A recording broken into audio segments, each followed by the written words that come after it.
अमेरिकी vaccine Pfizer और Moderna के भारत आने का रास्ता साफ हो गया है। खबर यह है कि भारत सरकार कंपनी की शर्त मानने के लिए तैयार हो गई है। अभी तक भारत सरकार शर्त नहीं मान रही थी और इसीलिए दोनों कंपनियों की वैक्सीन भारत नहीं आ पाई थी। भारत में इन्हें लॉन्चिंग के बाद ब्रिज ट्रायल की जरूरत नहीं होगी। ब्रिज ट्रायल का अर्थ यह है कि वैक्सीन, अगर कोई भी विदेशी वैक्सीन भारत आती है तो पहले 100 लोगों के ऊपर कम से कम उसका ट्रायल किया जाता है और उसके बाद जो रिपोर्ट्स आती हैं उसके आधार पर आगे वैक्सीन के कार्यक्रम को आगे बढ़ाया जाता है। तो अब ब्रिज ट्रायल की जरूरत नहीं होगी। मॉडर्ना और फाइजर वैक्सीन को भारत आने का रास्ता साफ हुआ। हालांकि ये रास्ता भी साफ हुआ है, ये अभी नहीं कहा जा सकता कि ये वैक्सीन कब तक भारत आ जाएगी। लॉन्चिंग के बाद वैक्सीन को ब्रिज ट्रायल की अब जरूरत नहीं होगी। ये सूत्रों के हवाले से खबर आ रही है, बड़ी खबर और अच्छी खबर। ये फाइजर और मॉडर्ना को लेकर इंडेमनिटी अगेंस्ट लायबिलिटी को लेकर दिक्कत नहीं होगी। दूसरे देशों ने दिया है तो हम भी तैयार हैं, भारत सरकार का कहना है। अगर इन कंपनियों ने भारत में इमरजेंसी यूज ऑथराइजेशन के लिए अप्लाई किया तो देने को तैयार। प्रफुल्ल श्रीवास्तव ज्यादा जानकारी लिए हुए जुड़ रहे हैं। प्रफुल्ल श्रीवास्तव, इनको ये जो दोनों वैक्सीन है इनको अब ब्रिज ट्रायल की जरूरत तो नहीं होगी। साथ ही इनकी एक और मांग थी कि किसी भी तरीके की मेडिकल कैजुअलिटी में ये किसी भी कोर्ट कचहरी के चक्कर में नहीं पड़ेंगे। इसको लेकर क्या अपडेट आपके पास? देखिए शुभना, दो चीजें यहाँ पर महत्वपूर्ण है कि पहले ये फाइजर और मॉडर्ना ने इंडेमनिटी अगेंस्ट लायबिलिटी की बात की थी, यानी अगर कोई साइड इफेक्ट या इस तरह की बात होती है तो इसमें जुर्माना या मुआवजे की बात नहीं होगी। इसको लेकर सरकार के सामने एक बातचीत चल रही थी जो अभी भी जारी है, लेकिन सरकार की तरफ से जो हमें जानकारी दी गई है कि सरकार इस बात को मान लेगी क्योंकि दूसरे देशों ने भी इस बात को माना है और वहां पर ये वैक्सीन देने के लिए वहां पे उनके दो डील चल रही है, ये बातचीत चल रही है।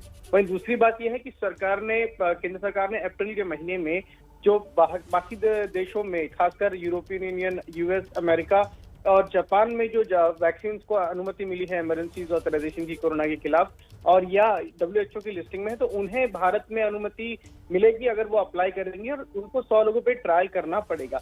तो जो बाकी एक लंबा प्रोसेस था ट्रायल के अलग अलग स्टेजेस से, उससे बचना होगा, लेकिन जो 100 लोगों पे वैक्सीन का दे के उनको ऑब्जर्व करना होगा, ये 7 दिन की प्रक्रिया करनी होगी। तो एक तरह से बात मानने को तैयार है सरकार, बातचीत चल रही है अभी, तो आ सकती है ये जल्दी। लेकिन जिस तरह से सरकार भी कह रही है कि जरूरत बहुत ज्यादा है और इतनी जल्दी नहीं आ पाएगी, लेकिन बातचीत अभी जारी है फाइजर और मॉडर्ना से।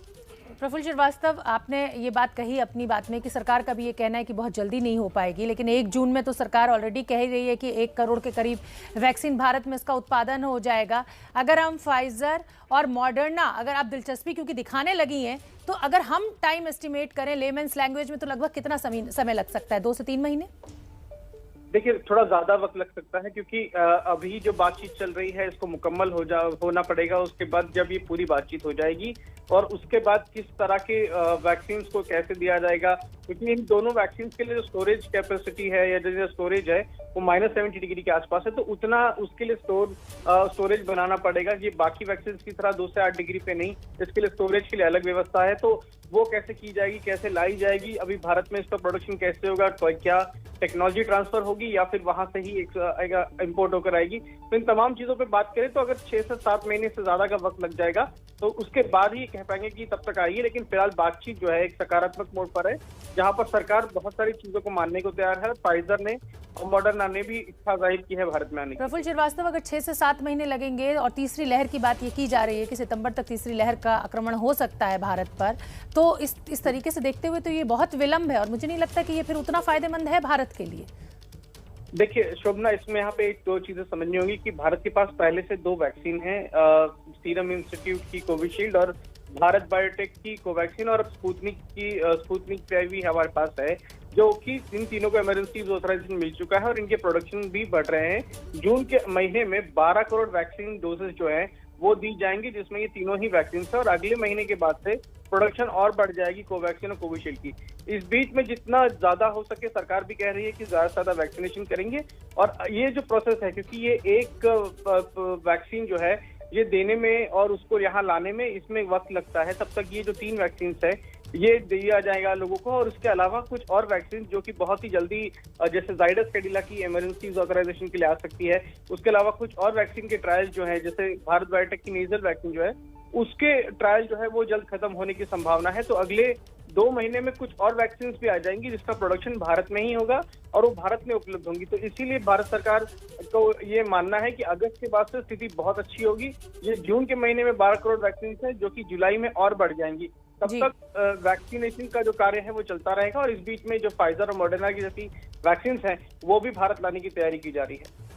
बहुत बहुत धन्यवाद प्रफुल्ल श्रीवास्तव इस पूरी जानकारी के लिए। तो अच्छी और बड़ी खबर यही है कि मॉडर्ना और फाइजर इन वैक्सीन को लाने की भी तैयारी चल रही है। हालांकि अभी इसमें समय लगेगा, लेकिन इसमें जो नियम थे उनमें छूट दी गई है। भारत सरकार ने मान लिया है कि किसी भी तरीके की अगर कोई भी दिक्कत आती है, कोई साइड इफेक्ट आता है इस वैक्सीन का, तो किसी भी तरीके का जिसको कहा जाए कि रिम्बर्समेंट या जिस तरीके की बात की जाती है कि भाई आप हमें इसका जो नुकसान हुआ है उसका पैसा दीजिए, उसको वेव ऑफ कर दिया गया है। दूसरा जो इमरजेंसी जो ट्रायल होना है उसको भी सहमति दे दी गई है।